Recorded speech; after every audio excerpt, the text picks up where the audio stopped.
All right, everyone, got something pretty interesting this week. This is an effect I saw on a website not too long ago where there was an interesting use of color and sharpness to create a really dramatic effect on a photo. And that's what we're going to do here on this image of this surfer. Looks like a regular, normal photograph. There's nothing all that exciting about it. We're going to jazz it up a little bit. What I'm going to do is go into the layers panel, and right in here, we're just going to drag this down to the new layer icon and create a duplicate of that background layer. Then I'm going to change the blend mode of this layer to Vivid Light. Let's go into the blend mode menu, choose Vivid Light, and you can see right away it's giving me a really interesting effect here. It's increased the contrast as well as increased the saturation of the image, giving it a much more interesting look. But we're going to take it a bit further by jumping over here into the Channels palette, and I'm going to toggle through each one of the channels. I'm looking for the one that has the most contrast to the foreground area, which would be all this water splashing, to the background, which would be the water and the sky back here. So if I toggle through here, you can see that it looks like it's going to be the red channel. It has the darkest area up here. So let's create a duplicate of that channel by dragging it to the new channel icon. And now it makes it a red copy. Now I'm going to bring up my levels by pressing Command or Control L. And inside the levels dialog, I'm going to choose the black eyedropper tool here. And we're just going to go right up in here where the sky and is right next to the water effect. I'm just going to click once in there, and it gives a much more darker, or it forces that area to black. And I'm just going to use the slider to force the rest of the area to black. And we'll use the white slider just to increase or intensify the white areas quite a bit. We'll push those areas in quite a bit, and then we'll click OK. Well, now, instead of loading this alpha channel as a selection, which would only generate a selection of all the white areas and partial selections of all the gray areas, I want to copy and paste this entire alpha channel into my layers. So I'm going to press Command or Control A, which will select the entire document, and then press Command or Control C to copy it to the clipboard. Let's go back to the composite channels, back to our layers, and we create a new blank layer, and just press Command or Control V to paste that alpha channel onto this layer. So now it's no longer an alpha channel, it's a regular black and white layer.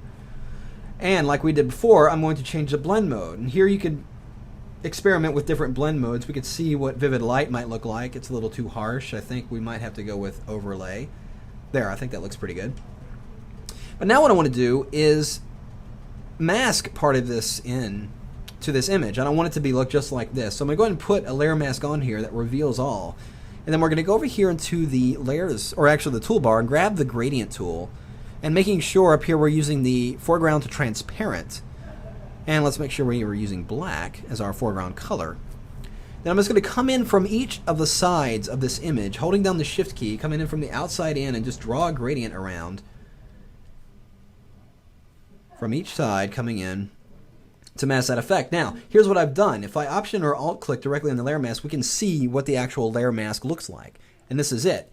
So now the areas that are light, that are white and kind of go out are showing transparency, and the dark areas are masking the effect out altogether. I actually want the opposite of this to be happening. So I'm just going to invert the values of this layer mask by simply pressing Command or Control I.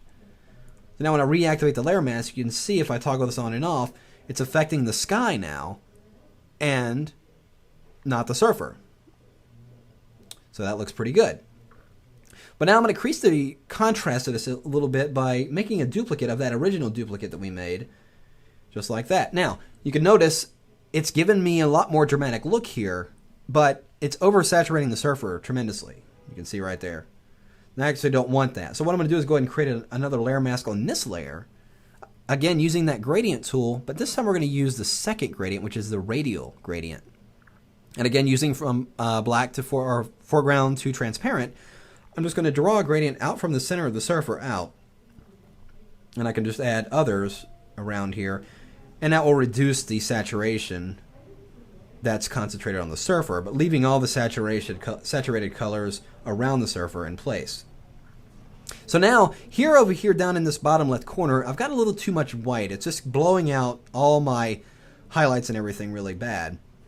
So what I'm going to do is I'm going to highlight this original duplicate layer that we created, and using that same gradient tool, using a linear gradient this time, I'm just going to draw a small gradient in right from the bottom there. And you can see it really makes or brings out some of the darker detail of that water a little bit, kind of balancing out the composition here.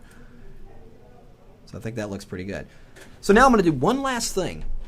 Now, I want to sharpen this, and I obviously can't go in and sharpen each layer. I mean, I could. It may not give me the result I'm looking for. So, theoretically, I mean, and at this point, some people would probably flatten their image and then do these effects. I'm going to do that, but in a different way. I don't want to flatten this image because I may want to come back and alter some of these layers after I'm done. So what I'm going to do is if you hold down the Option or Alt key and then go into the flyout menu here and choose Merge Visible. Now make sure you have your topmost layer highlighted when you do this. So I'm holding down the Option or Alt key, go into the flyout menu and choose Merge Visible. What it will do is flatten your image and then pop it up onto its own layer. So now you can see, if I turn all these layers off, our image is still intact. It's all on one layer now, but we still have our original layers if we need to go back and edit the image. Then all I'm going to do in this layer is go under Filter to Sharpen, and I'm going to choose Smart Sharpen. And let's zoom this out here so we can see the result here. And you really want to use a large amount here. I think 200 is pretty good. And the radius, I'm going to go ahead and leave it 2. If I toggle the preview on and off, you can see a dramatic difference. You can see what's going on up in here. Watch. Preview on, preview off. So it's giving that much more dramatic look. I can probably even take this up to about 250. Give it really, really dramatic. So there we go. So that is pretty much it. It's taking that really just simple photo and duplicating a few layers, applying a few effects, working with a few channels, and getting a really interesting effect in there. So if you see the before and after, if I just Option click the background layer here, that's what we started with. That's what we finished with. Really cool stuff. You guys take care. We'll see you next time.